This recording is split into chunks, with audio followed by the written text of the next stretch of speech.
from steam power which sparked the Industrial Revolution, to the electric telegraph that connected nations. History is marked by discoveries that have transformed our world. Each has demanded a leap into the unknown. Those who embraced change thrived, while others were left behind. And now, it's the dawn of a new era. But this time we stand on the precipice of a far, far deeper transformation. Join us on this journey to discover how AI will redefine our world. Will you take the leap? Imagine your home as a massive vault filled with precious information, photos, messages, history, and secrets. Now imagine someone breaking into that vault while you're asleep. Sounds terrifying, right? And that's exactly what happens in the cyber world every day. Cyberattacks are the new reality we must face. As technology advances, cybercriminals have more and more tools to break into our systems, stealing personal data, blackmailing companies, manipulating information. These attacks can take various forms, from simple data breaches and cyber scams to large-scale disruptions of critical infrastructure. These are just some of the threats lurking in the network. And what if I told you that these tools are increasingly based on artificial intelligence? We will be joined by one of Poland's most respected AI experts, Aleksandra Przegalinska. Data privacy is our right to keep our sensitive data private. That it indeed is what it means. It means that we release plenty of digital traces of ourselves, where we have been, what we have done, geolocational data, data about our preferences. And that data can be used for multiple different goals. They can be helpful, for instance, in providing us better recommendation of services or products, but they can also be misused, for instance, to send a phishing email that will be based on our personal data and our expectations and will fool us into thinking that this is something that we were waiting for. So I think that data privacy is a concept that is particularly important. In Europe, we're trying to make sure that our data is kept private, that is not released by anyone, anywhere, that actually the flow of data is somehow contained so that we make sure that the privacy component here is safeguarded. To guide us through the fascinating world of AI, I present to you the physicist, the founder of the foundation Science, I Like It, and our host, Tomasz Rożek. Cybersecurity. Will AI make us more safe or not?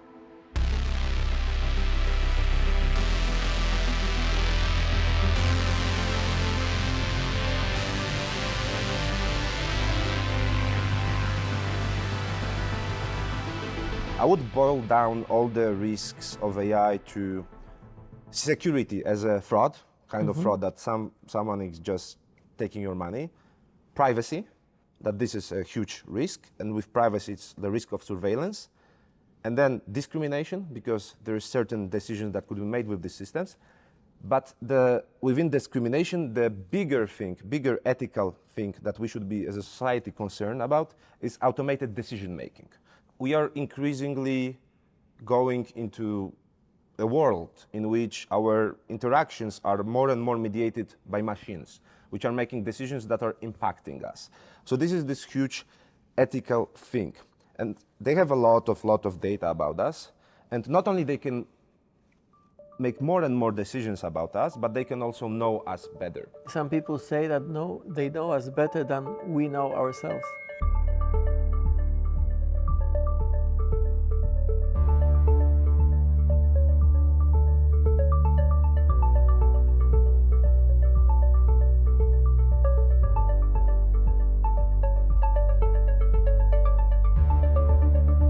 Aleksandra Przegalinska has provided us with her avatar so that our participants can speak directly to an AI. I'm glad I have the opportunity to meet you. Have you met other avatars before? No, I haven't. Can you tell me a little bit about your background? What's your profession? I'm a filmmaker working in Poland. I'm 20 years old and I'm a shopaholic. I have a master's degree in Polish philology, but I used to work in the tourism industry all my life, all my professional life. What's it like to be a shopaholic? I'm very curious. Well, I spend all of my money on beauty products, on clothes, on expensive food that I really want to try. I can't stop myself, and I'm in debt, and I just can't stop shopping. It's a big problem. I would love you to give me some advice. We live in the information age. Every click, every search, every message leaves a trace in the digital world. Our data, from shopping preferences to our deepest thoughts, is collected, analyzed, and used by many entities. But do we realize how much our privacy is at risk? It's important to be aware of how your data is being used. Have you taken any steps to protect your privacy online? Transparency is a very important concept when it comes to data privacy, because transparency, in fact, means that a social media platform or your organization is telling you exactly how it's handling your data and to whom and when it is sending your data. If there are third parties that are obtaining any of your data and in what format. So transparency is key, I think, to the future of our sense of safety online, because if we know how our data is being handled, we can make a decision of whether we want to leave data on a given platform or we just simply want to log off because it's just too much. We don't want that anymore. Have you noticed if personalized ads or online suggestions play a role in fueling that urge to buy? Yes, definitely. Actually, most of my, everything that's on my shopping list, it's from my personalized ads that I see on social media like Instagram or TikTok. The biggest risk is that they will frame your behavior. But to frame your behavior, to make you purchase something, they don't really need your data. They need data of other people who are 40-something years old, very intelligent, handsome, physicists or something like this. And they make a group of people like this in whole Europe, and they don't need your data. They just see, okay, this guy has this and this in common, basically, on this big data set, and in this way they can profile you. So individual action is not very effective. Have you ever thought about how AI and these algorithms might be influencing your choices more than you realize? Yeah, I actually recently thought about it, and I think it's all your fault. You're actually sending me all of those personalized ads, aren't you? Well, I don't have control over those ads myself, but AI technology is definitely at work behind the scenes. It's designed to learn from what you like and engage with, then suggest things you might enjoy. It's pretty clever, but it can definitely make it hard to resist adding to that shopping list. Our personal data has become a new currency. Companies use it to create personalized ads, governments to monitor our activities. But what happens when this data falls into the wrong hands? Cybercriminals can use it for identity theft, financial fraud, or even blackmail. One of the most common forms of cyberattacks is phishing, which is an attempt to deceive individuals into revealing sensitive information by posing as a trusted entity or person. I would not say that AI as such is a change in itself, but it's facilitating more and more and giving bad and good actors much more agency. So capacity to do things. It boosts our productivity. Hi, Wanda. I'm sorry to hear about what happened. If you're comfortable, could you share a bit about your experience with the online scam? It would help us understand how AI could assist you and others in similar situations. You know, once I wanted to buy on an online platform a new armchair. The price was very low, so I haven't noticed even in this, I was in a hurry, that I gave some sensitive information. And the result was that I lost money. And I think it was a very good lesson for me, unfortunately, but a good lesson, yes. Once I want to sell some stuff on the online platform, and while I was uploading photos of those things, someone wrote me a message on the chat on this platform that he's interested in buying something. So I said yes, of course, and then he asked me about the email address.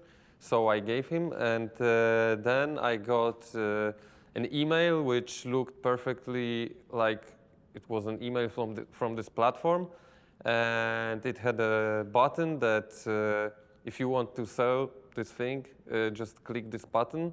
And then I was redirected to my bank account website, so I tried to log in, and that is how I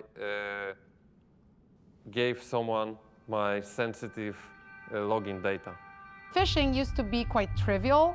The messages that were sent in a phishing attack were very generic, but currently with artificial intelligence, you can make them really tailored and very specialized, and they can really sort of simulate a real message that you would be even expecting, perhaps. And in that way, it's much easier to perform an effective phishing type of attack. And that, I think, is something that many of us might experience also in the near future. What could you do as AI to protect people from phishing scams? As an AI, I can help by educating people on how to recognize phishing scams and offering best practices for online safety. For example, I can provide advice on how to spot suspicious emails, recognize fake websites, and avoid sharing personal information with unverified sources. I can also guide you on enabling security measures, like two-factor authentication, and remind you to keep your software and devices updated to reduce vulnerabilities. However, I can't directly stop phishing scams. The best defense involves staying informed and being cautious.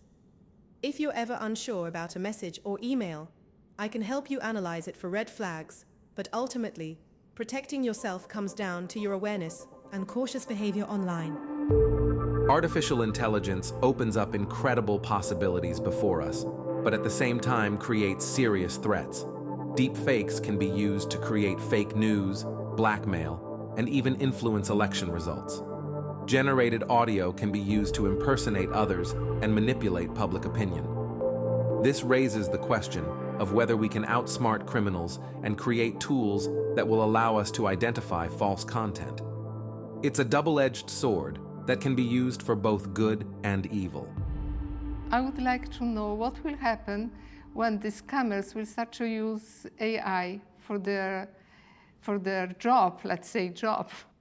They will come, I'm afraid that they will come incredibly smart. What we should do with this? That's a very valid concern, Wanda. As scammers become more sophisticated with AI, it's crucial for AI-driven security measures to advance as well. Developers are constantly working on improving AI algorithms to detect and counteract malicious activities. This includes recognizing patterns of scam behavior and quickly adapting to new tactics. For individuals, staying informed and using AI-powered security tools can provide an added layer of protection against evolving threats. How do you feel about using AI tools to help safeguard your online activities? Some of us have already experienced deepfakes, deepfaked videos that look very realistic, or deepfake shots of different kinds of a person, or for instance, deepfake sounds that sound just like a voice of a person that we know or can recognize.